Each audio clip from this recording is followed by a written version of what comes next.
Over the last few days, we've been talking about courage and strength and bravery and cleaning the air with our words. And it occurred to me that I need to add something very important into the mix there. Discernment. So when I was talking about Bella being a baddie, I got her school report just the other day and there was some comments on there. She talks too much, maybe a bit too much sass, a bit stubborn sometimes, and she can push the boundaries, especially the uniform rules. And yeah, there's a part of me that just thinks, yes, and? Because I don't necessarily see a problem.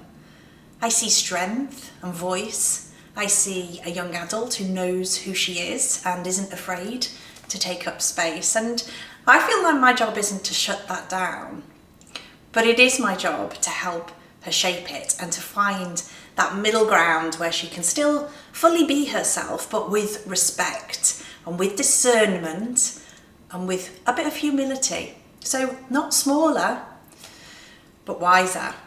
Because this strength and courage on its own, it isn't enough. Strength without discernment gets you into trouble. And discernment without strength is what keeps you silent.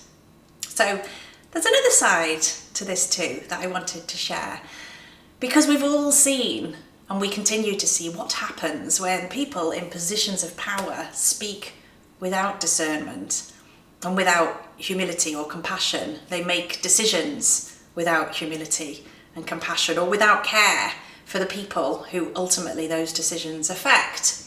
So when power is used carelessly, when force or ego replaces wisdom, when the noise replaces the truth, and then the danger becomes not just what is said, but also what isn't being said.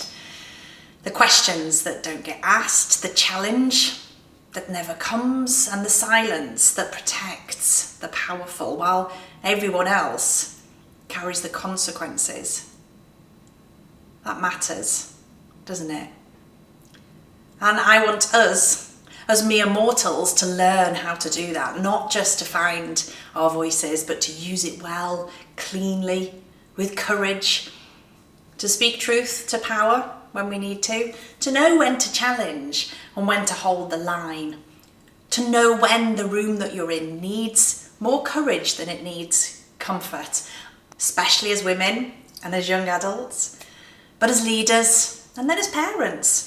We need to know how not to shrink and not to become easier to manage, but how to hold that fire and to keep the rage of the heart, the fire in our bellies, to use it with care and choice. It's knowing who you are and having a voice, having that presence, taking up space, even when it's inconvenient or uncomfortable, even when it challenges people, and especially when it challenges you.